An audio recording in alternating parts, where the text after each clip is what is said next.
I am a civil engineer by profession, and I did my master's in structural engineering and practicing from last 12 years as a civil and structural engineer. I thank God for this opportunity, and I thank Casey for providing me this platform to share few inputs on site selection and feasibility.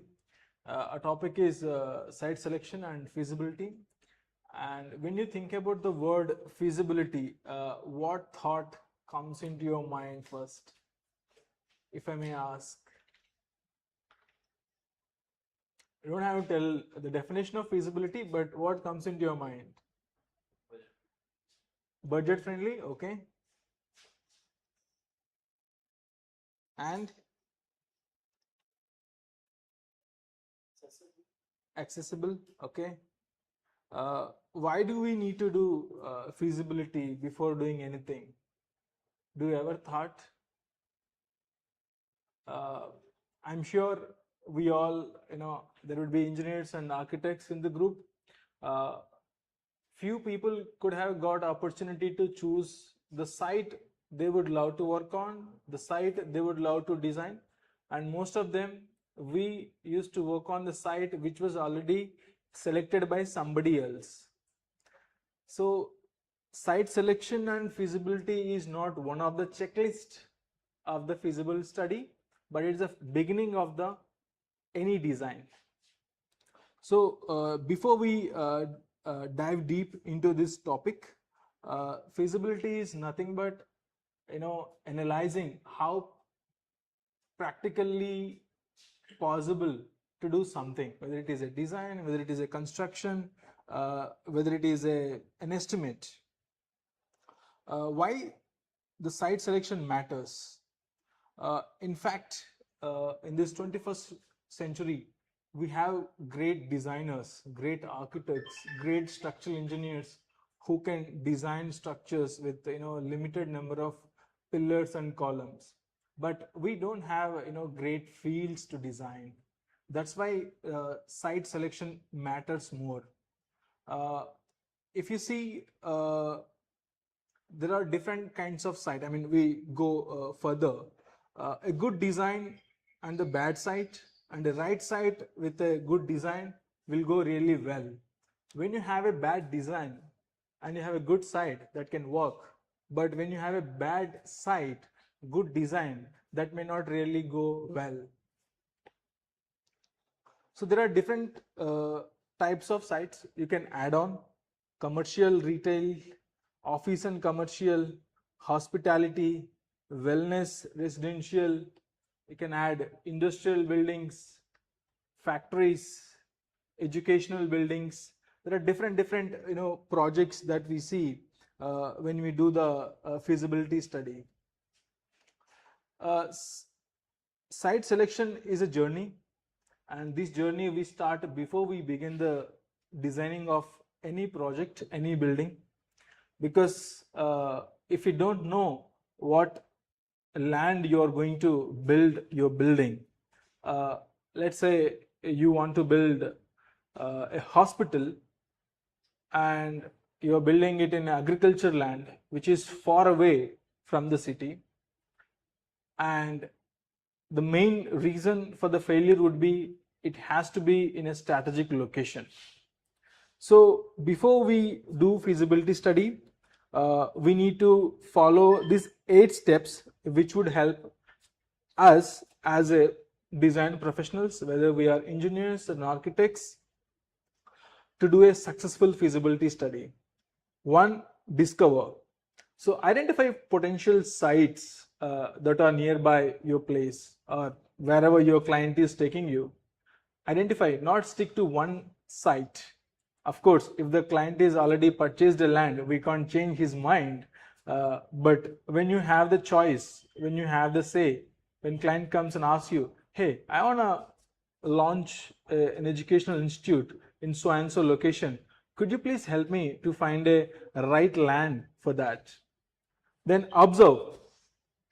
First is, I share with a lot of students. I talk about civil engineering more because I'm a civil engineer. Civil engineering is 50% of common sense, 50% of technical knowledge. So most of the civil engineers survive not because of technical knowledge but because of the common sense. And third step is analyze. You go there, visit the site, experience and see the environment and how the surroundings and all. And fourth step is to evaluate. So this is where things get little bit deeper. If the land is not meant for the educational institute, you're not allowed to build an educational institute in that land. So for that you have to change the land use. If that is the residential area, you have to convert. There is something called CLU, change land use. And if you see in Haryana, some parts of Gurgaon, there is MLU, mixed land use. So you can also use land for multiple purposes. And third is identify the opportunities for the design. Its design should not be same in every place because it differ from place to place, region to region, and every design will require unique expertise to make it beautiful and meaningful. And also sixth point, you have to recognize the challenges. So without knowing the challenges, without knowing the barriers, without understanding what kind of difficulties you are going to face in future when you are doing the design, it will be difficult for you to finish. It is easy to start but difficult to wind up. And test the feasibility. In fact, as he said, budget friendly. We need to see how design is going to implement. How can you reduce the cost? Not by compromising the quality, but enhancing the quality and maintaining the meaningful design throughout. And the last step is to develop the strategy. Yep, you've gone through one, discovered, and you have observed, you have analyzed, you have evaluated, and you have identified the design opportunities, how meaningful you can do, and you have also identified your challenges during the feasibility. And you also tested your feasibility, how well it could be done, cost, viability, blah, blah, blah. And at the end, you will land in a place where you will work on the strategy. So before we go to micro details, in design, correct me if I'm wrong, we'll do feasibility study, we'll do conceptual design, sorry, I have to go up, conceptual design, then you go to detailed design, and during this detailed design, you will go with the licensing part and site testing or surveying, whatever that required. So before we are going to detailed design, going to micro details, it is wise to go through all the sometimes we underestimate few factors. Let's say there is one drainage, big drainage crossing your boundary. You would say it is outside the boundary, but who knows, when you are excavating your field, you may find water at 6 feet or 7 feet. Your whole structure will change. So I had this similar kind of experience when I was designing a nursing hostel in Bihar. So I know I worked in that place for some time, but when I became a consultant, so I overlooked that place. But when we excavated, we got water at 4 feet depth, and we had to change the foundation. I designed for the isolated footings, but I landed up in providing the pile foundation, which cost 1 CR extra for the client. Also, before we do the detailed analysis, I would like you guys to have a short view of this video, and we'll come back. We'll watch only 3 minutes. I think it works. Can I play this link?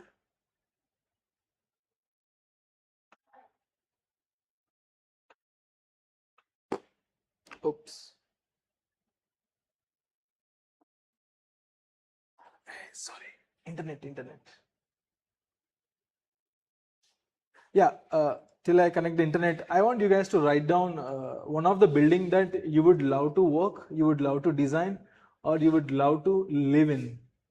Select one kind of building, whether it is residential, or whether it is institutional, whether it is hospital, whether it is commercial high-rise building. I want you guys to write down in your notebook one corner the building that you would love to design, the building that you'd love to live in, and if I may add, the building that you would love to, gift to anyone.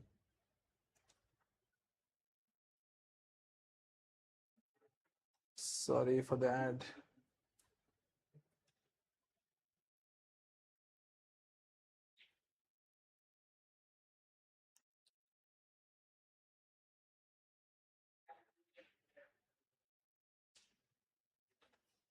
Sorry for the ad. Yeah, there we go.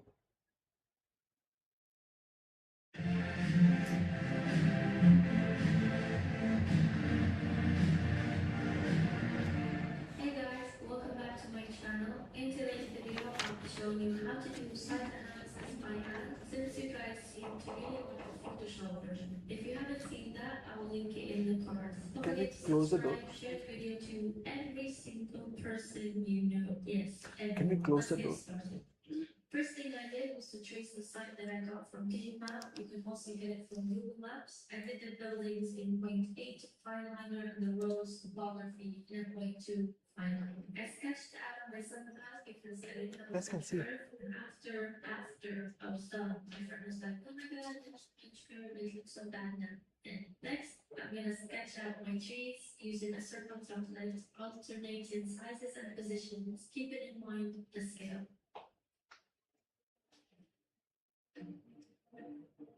I inked my subpath with a 0.2 fineliner in a confident stroke, and then I'm going to color it with yellow, orange, and red. One trick to get your markers to blend is to use the lightest color and then darker color, and then alternate between the both in the middle where these colors join. Then I sketched out my summer wind and winter wind and filled it with the color blue. Next thing I did was the boundary of the site, which is my favorite line type, which is basically a dashed line separated by a dot. One thing you need to make sure is to cross your edges or corners at a dash, not a point. Then I hatched the inside of the site with lines and really try to take your time doing this to try and get them the same width. It makes a big difference to your overall drawing. Next thing to analyze is dimension. So any dimension you think is important around your site, write that down over dimension lines. So for example, the width and length of your site and the width of the approach.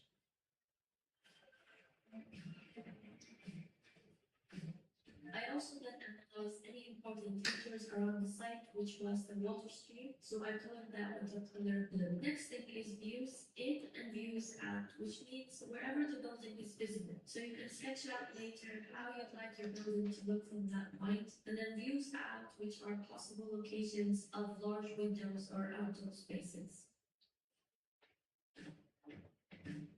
Next thing, I'm going to analyze circulation around the site, which includes pedestrian movement, car movement, and any bicycle lanes you might have, and airplane movement. So this is actually the site analysis for a new project, which is to design an aerospace workshop museum, which you will be very happy to know. I'll be filming for a design process series of. There we stop. So, how many of you got exposure in working in master planning projects? You guys got a chance to work on master planning? Great.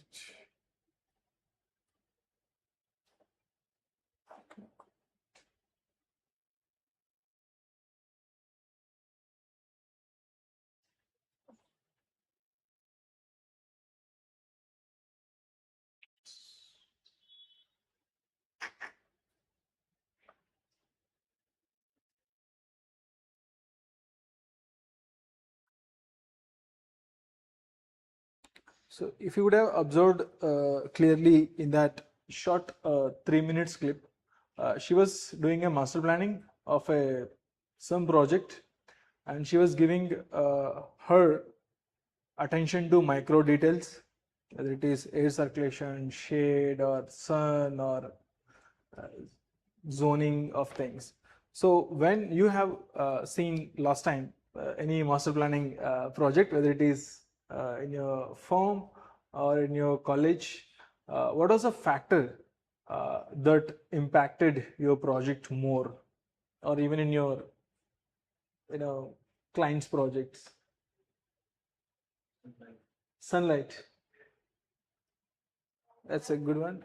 I think one of the most important factors for any of the projects that I've worked on so far have been the connectivity. Connectivity. How can people reach to that place? Okay, access, clean access, comfortable access. You said something, right? Sunlight. Okay. Anything else? Anything else? Location. Location, again, similar to the connectivity. Yeah, so there are few parameters that we see during the feasibility study and site selection.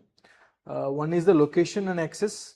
Let's say you have a good business plan and you wanted to make a mall, commercial mall, and you want to put all the brands in it and all the children play area and all the restaurants, and you have a big land that you have purchased, and you have raised funds from the investors, and you landed in getting it. What if is that not located in a strategic location? What are the challenges? And the design was good, land is nice in terms of kind of soil or water or light. What if is not in a right place? What if it is not in a well connected location? There is no public transport, it's far from the city, it's far from the residential area. So what are the consequences of that? What are the consequences of transportation charges will increase? Material cost will increase. He's talking in the context of construction. I appreciate that. Think it as a consumer perspective. People put a financial strain on a kind of around, just like transportation, for example. So just like eating or just building houses or Yeah. people just put everything. Yeah. If I see in the business aspect, as an investor, my money got into the gutter because I spent lots of money in buying the land. I have spent lots of money in constructing the building, but I'm not getting a good number of footfall. I got so many. It's fine. So if I'm not getting a good number of clients and people, so my investment gone waste. I don't get my returns back on time. That's the second thing. And site context, I mean, he said one of the challenge he mentioned was the sunlight and the wind direction and the topography. Geographically where you are located, and yeah, that is also there. We'll see that. And the regulatory services, let's say if the bylaws in that location, whether it is, if it is I worked most of my time in Delhi, so I'm familiar with MCD and DDA bylaws and UBBL, United Building Bylaws, and there are fire codes, and now there is department called DUAC, Department of Urban Art Commission. So any building that you are designing in Delhi, which have the 30 feet road access, that building need to be approved by DUAC. So they'll design what kind of facade you will have. They'll design, they'll approve your facade.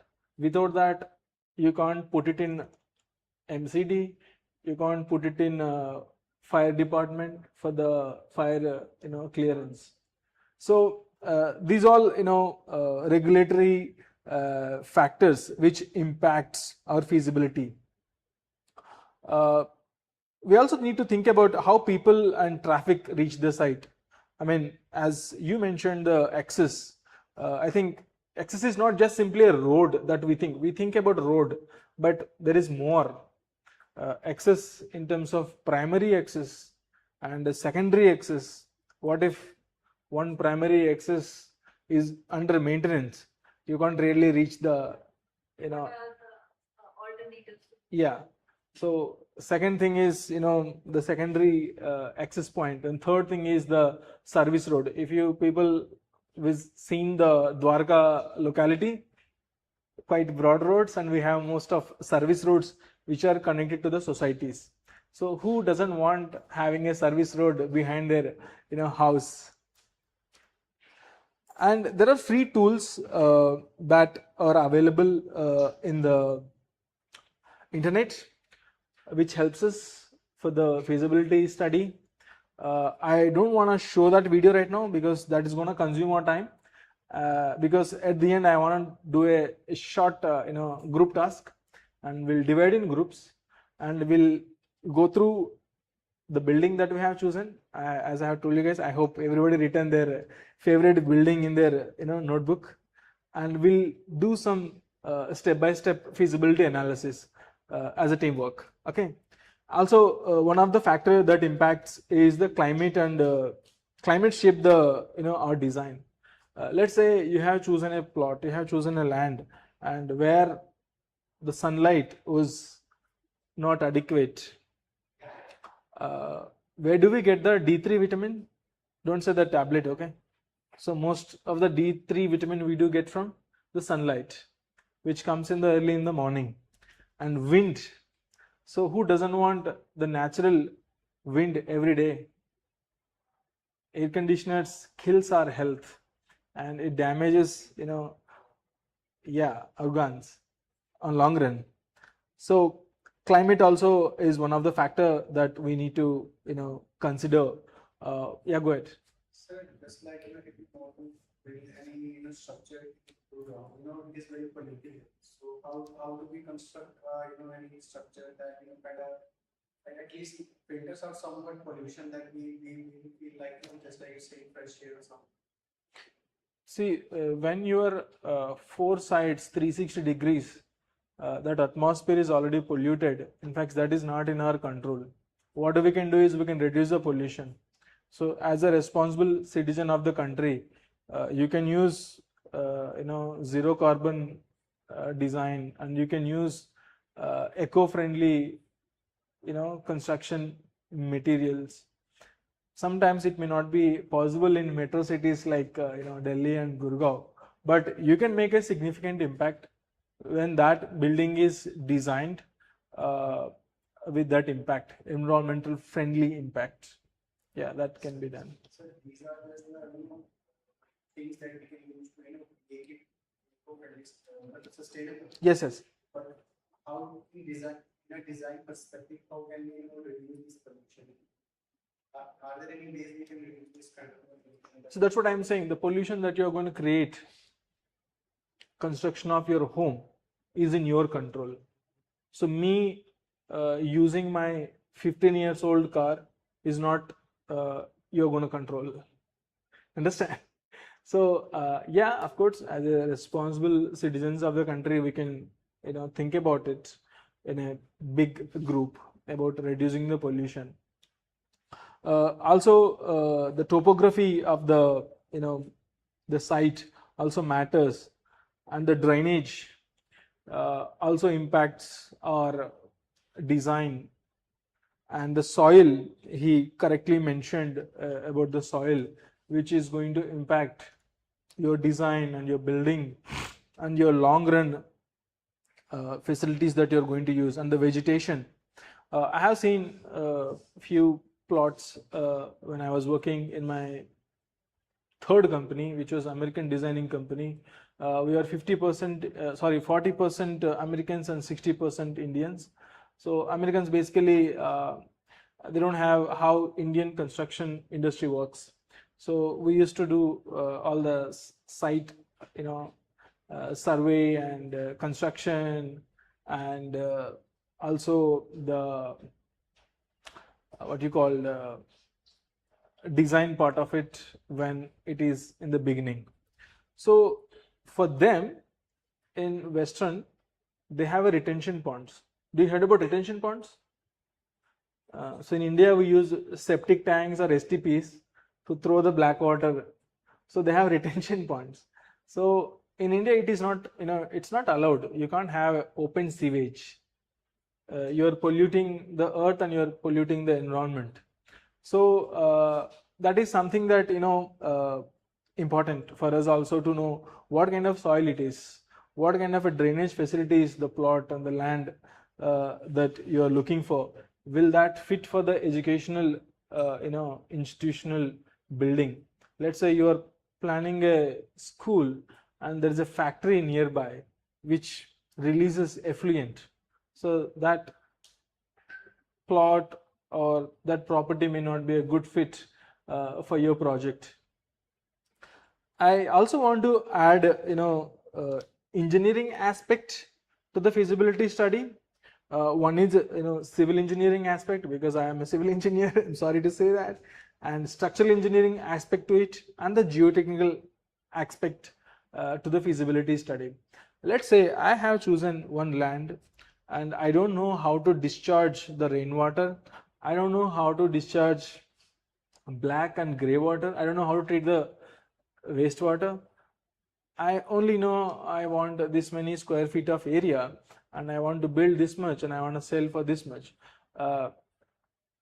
That's how the mistake happens. So any feasibility study, it's not just up to the connectivity, the sunlight, or the natural resources, but also how the drainage system, how you are going to dispose your wastage, how you are going to dispose your rainwater. So that's where the civil engineers come into action. They also look into site grading and earthwork. Any site that we choose, I'm sure nobody wants massive filling in their property, because it's gonna cost you more, and any soil to settle, it's gonna take at least one season minimum, maximum 2 years to 1 year.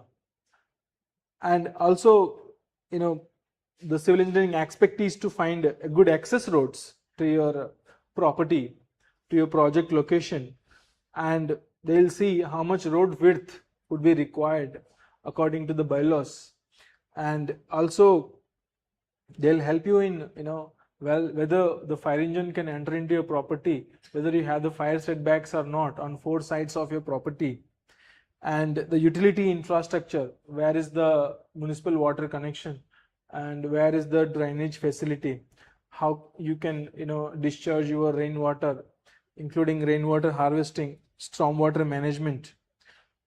And I also have added the geotechnical engineering aspect to it, because I had a bad experience when I was designing few projects. We can, when we do feasibility study, what we do is we dig up to 2 feet, which is possible for us.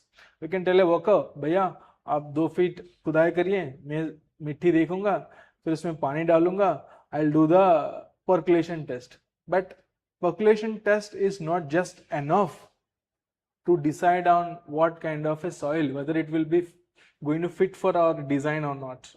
So we definitely have to do the detailed geotechnical analysis, because that would required for the structural engineering as well. How much depth we need to go for the foundation, and what is the soil bearing capacity, and where is the groundwater table. So this would not be information will not be given by the client, but as a design professionals we should be aware of it when we are designing a project.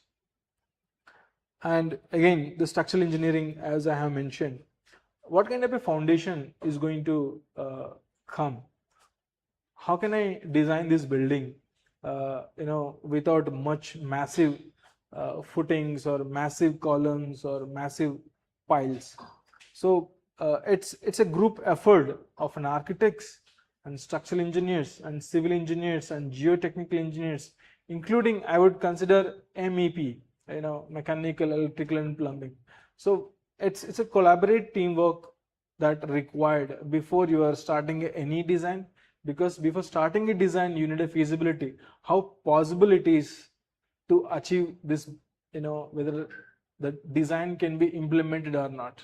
So I recently gone through one, I can't take their name, one building, commercial building. They want to sell that their office. It is in a well connected locality, and unfortunately that building was constructed in 20 years ago, if I'm not wrong. 20 years ago building bylaws are different, and today building bylaws are different, including the fire codes. So now they want to sell the property, and the clients are interested to buy the property, but unfortunately that building is not fulfilling few bylaws which are applicable today. So their investment gone in waste. They purchased, is in good location, good demand, they made good money, but they are not able to sell it because of these reasons. So when you're choosing a land, when you're choosing a site, make sure all the regulatory aspect to it, whether you are building your project in an appropriate land or not, because agriculture land is not fit for few buildings because of the soil. Black soil will easily it can't take water, also it can't absorb water. You need to do a lot of treatment to your soil, and building also will settle on black soil. I struggled with the black soil for designing, at the same time for the civil utilities, because soak pit won't work in black soil, and what you call rainwater also is a big challenge. You can't naturally drain rainwater, you have to put a borewell so that it will go deep and absorb. So when you're choosing a land, a site, I would request you guys to mindful of all these aspects to the design. And when you visit a site, it's not easy to observe a lot of things, but when you have a group of architects and engineers and electrical guy and a structural guy, so one person can each person will fulfill each requirement, and you also take a lot of photos and videos, and there are some on-site tests that you can do without equipment also. So those will really help, and get more documentation from the client. Whatever the photos or videos, or if they can share property boundary where your property is touching, and an interior checklist also we can include, what would be the ceiling height that you want to achieve. If your building is in low lying area and your road is up, so you have to do a lot of filling, and you have to, in fact, raising the soil is costly again.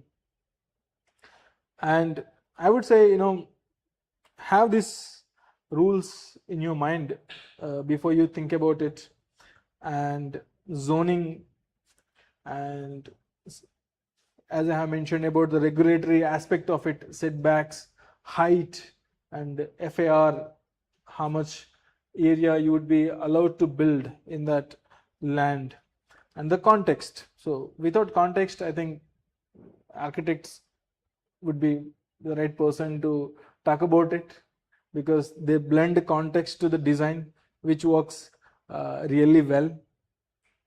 And services assessment and commercial feasibility,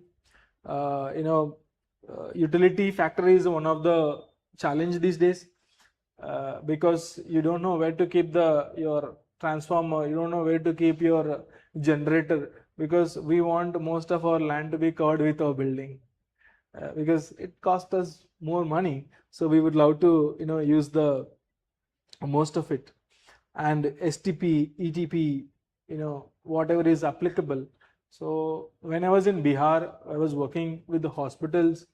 Suddenly one good night, or whatever unfortunate night, government passed one regulatory note that all hospitals which doesn't have ETP, ETP is effluent treatment plant.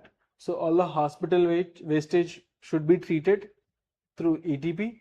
Then it should be dumped in the overflow should be dumped into the municipal wastage line. So around 100 hospitals, this is the incident happened in 2016. Around 100 hospitals were shut down. 100 hospitals doesn't have a ETP because they didn't plan ETP when they were building their hospitals. They couldn't add this service to their design. So be mindful of that also. And HVAC, heat ventilation and air conditioning aspect. If your building is located in a place where you have the ventilation on 4 sides, I mean that's best ventilation aspect that you can think of when you're doing the feasibility study. Fire safety and backup power, fire codes which are now very strict. I've seen one of the school that I did a consulting work. They doesn't have it's a very reputed school. Unfortunately, they constructed additional block, and later on they realized that that is breaking the fire code. So they had to break that additional block. So when you are designing as an architects or engineers, you include all these things. Like we don't design building for 5 years. We don't design building for 10 years. We design building for life, at least 70 to 100 years. A good design will have that many years of impact, not only the lifespan but the impact and the meaning that we add. Also see the constraints in addition to the opportunities. Noise, if there are factories, if there are mills, if there are manufacturing centers, of course they create noise. And make sure they are in significant distance away from your proposed project location. Also think about how it's going to look like during the monsoon season. So when I came to Delhi in 2014, if I'm not wrong, so I was looking for a room. So my friend said, don't go for finding a house on normal day, go during the rain, so that you will know how the locality is, how the connectivity and access. If during the rainy season it is difficult for us because there is a lot of flood and a lot of water on the roads, so that's the best time to see. So you would be able to reach your home during the monsoon or not. So that helps. So look about think about the flooding system, how that locality and how the rainwater is discharged and how the access during the rainy season. And understand the land and think about it. And we as a design professionals, I mean, we really need to apply our knowledge and our common sense and our technical expertise before we start our design. So that's where the site selection and feasibility really comes in. So what I want you guys to do is, if you can divide into three people in one group. Have you guys written your favorite building that you would love to design and you would love to live in? Did you write? Please write, take 1 minute, choose, think about it. The building that you would love to design, and the building that you would love to live, and the building that you would love to gift to anybody.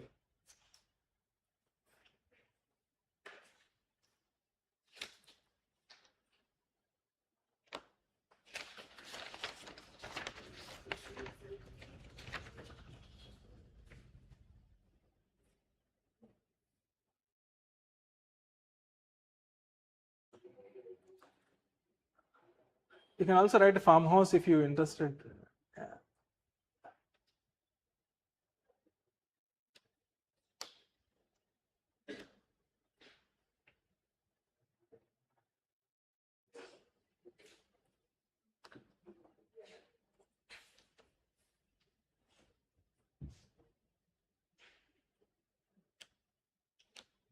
Then, if I may ask, okay.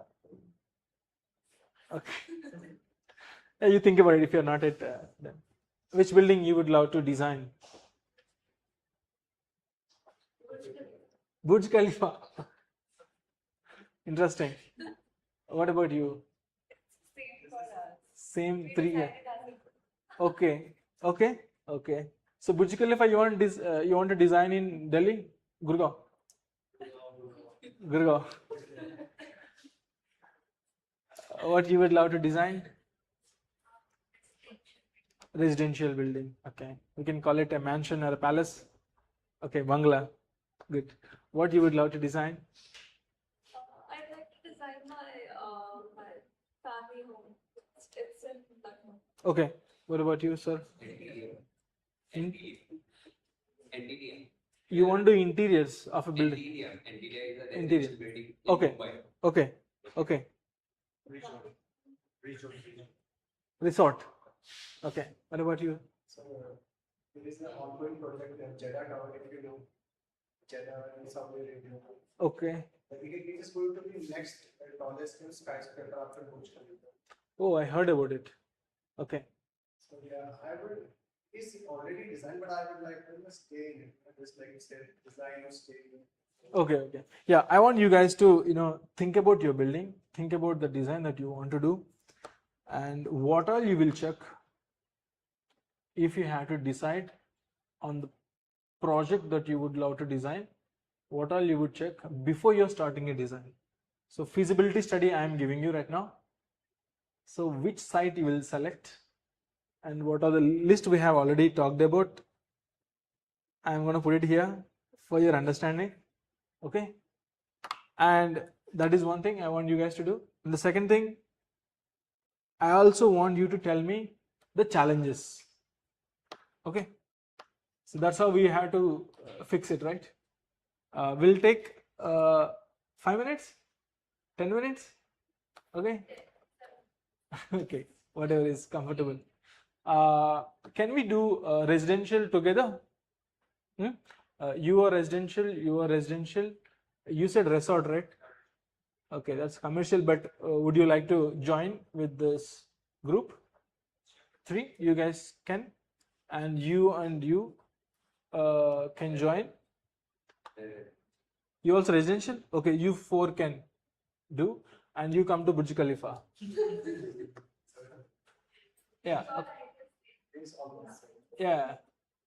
Go through it, start it. I mean, take one paper. Can we have a piece of, like 2, 3 A4 sheets? Is it possible? Or you guys have a notebook? You can write on. One person can note down, and you don't have to present. You just, will have a Q&A after that. And whenever you have some question, please let me know.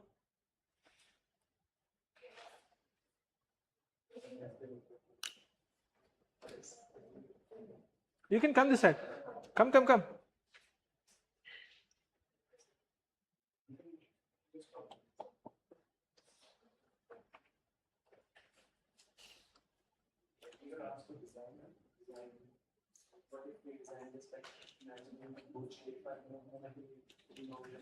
Why don't you come this side?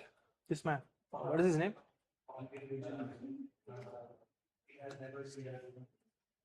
You can come this side.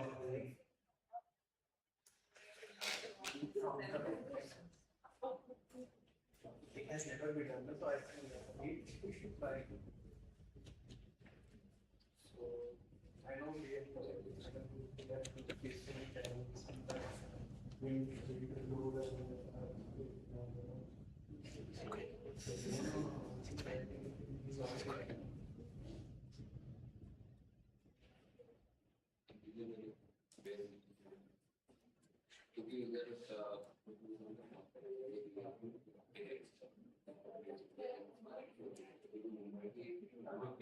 we won't construct like that. We are going to isolate that, but we are going to construct just like imagine in the capital Shimla.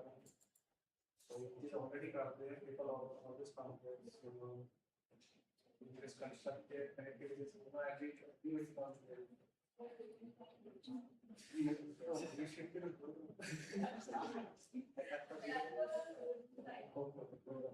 We want to see.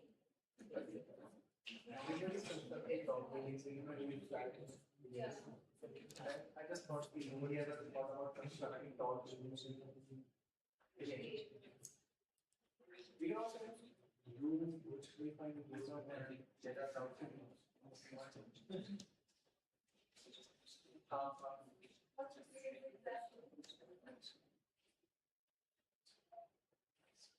So we are done for other we are discuss like we are discussing this challenges and one is connected with undergoing diligence.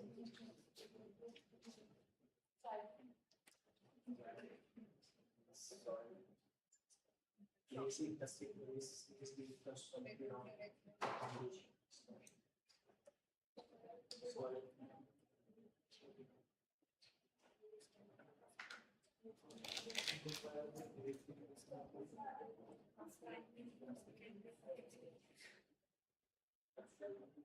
Whether I think whether climate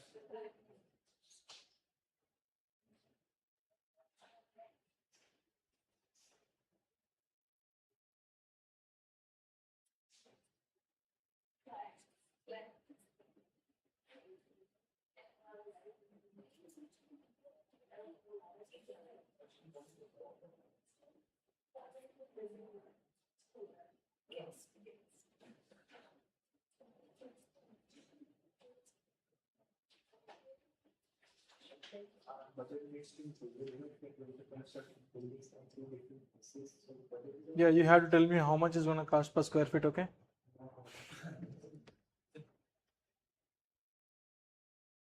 so budget is also that that's I think not the budget but practices that we use to construct.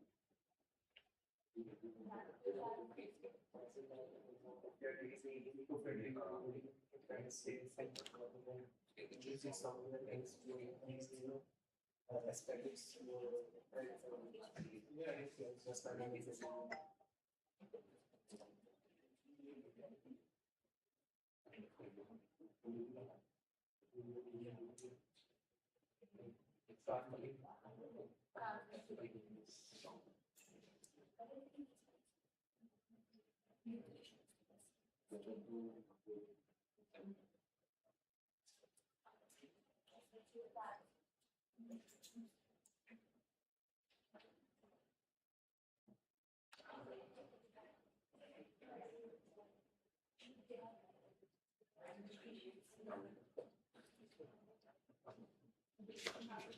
Screen.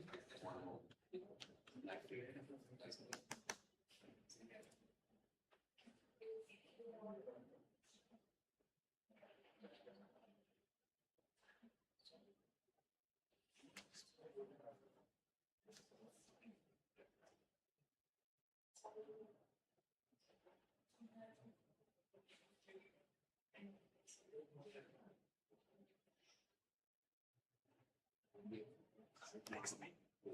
Next me.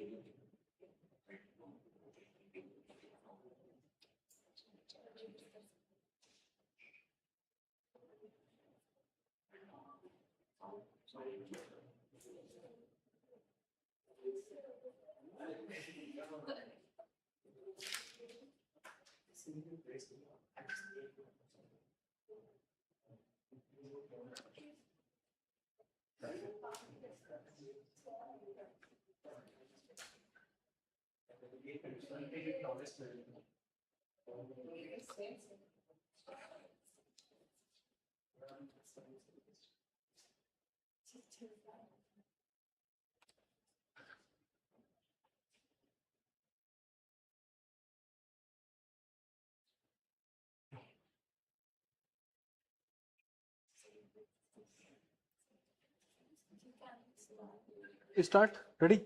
Yeah. What are the feasibility aspects you will do for Burj Khalifa in Gurgaon? So like, if we are building something like a building like Burj Khalifa in Gurgaon, so obviously there will be challenge.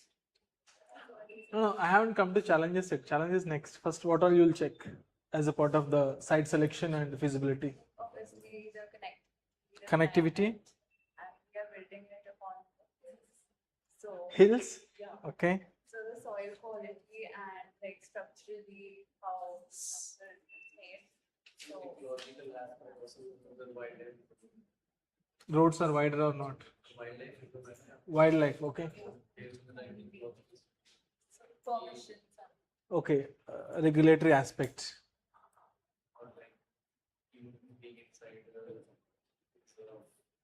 Okay. Sounds nice. You're saying something. Okay. That's all. What about your Burj Khalifa? Together same. Okay. Okay. What are the challenges that you felt?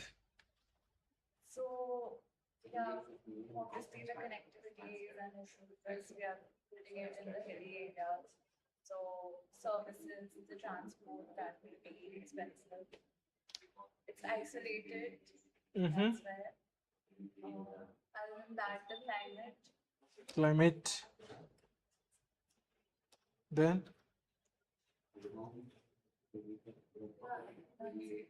that's it. Oh, it's so simple, yeah. Simple to make Burj Khalifa. What if global warming can be considered as a challenge? That's true. Because climate, whether everything is changing around soil, moisture, and everything. Yeah. How many floors by the Burj Khalifa is? I mean, your Burj Khalifa, Gurgaon. Yeah.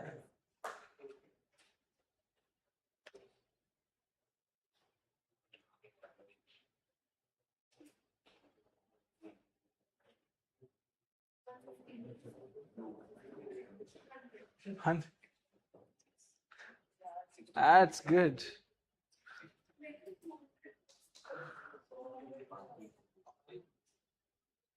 So did you think about getting like how would you wanna process the 100 floors building permission?